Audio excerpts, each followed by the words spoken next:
ముగ్గురికి ఇష్టం. చెప్పండి, ఏమైంది మీకు? దమ్ము, దగ్గు, నడుస్తుంటే ఎక్కడికి రా చెడీలు, నడుస్తుంటే కూడా దమ్ము వస్తుంది, మన పండుకుంటే నిద్ర రాదు. ఒక 25-30 ఇయర్స్ నుండి బాధపడుతున్నాడు. తిన్నది అరగది. మేము ఇక్కడే సిటీలో పుట్టి వెళ్ళినాం. మల్లెపల్లి ఓల్డ్ సిటీ మాది. కుండల పని చేస్తాడు మా నాన్న.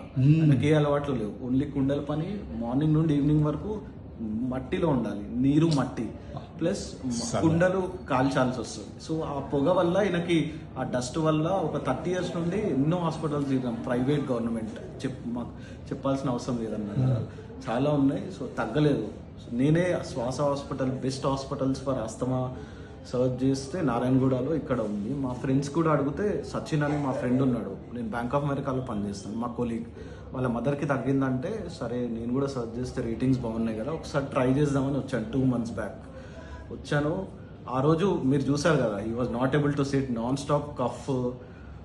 మీరు అన్నారు 1 monthలో మీకు తెలుస్తుంది రిజల్ట్ అంటే, నేనైతే నమ్మలే. Seriously I didn't believe, because నేను 30 years నుండి చూస్తున్నా. I didn't believe. But slowly 1 weekలో ఇంప్రూవ్మెంట్ మెల్లిమెల్లిగా స్టార్ట్ అయింది. 2 weeksలో దమ్ము మొత్తం 100% క్యూర్డ్. 3-4 weeksలో దగ్గు అస్సలు ఇప్పటి వరకు 1 month, లాస్ట్ 1 month నుండి అయితే ఒక్కసారి కూడా కఫ్ దమ్ము అస్సలు రాలేదు. ఇంత మ్యాజిక్ చేస్తారని నేను కూడా బిలీవ్ చేయలేదు. First thank you very very much for curing my father after 30 years. మాకు 30 years మాకు ఇక్కడ రావడానికి ఎందుకు పట్టిందో నాకే, I don't know why I did not research earlier. ఎందుకు ఇంత స్ట్రగుల్ అవ్వాల్సి వచ్చింది 30 years. First of all hats off, thank you very much.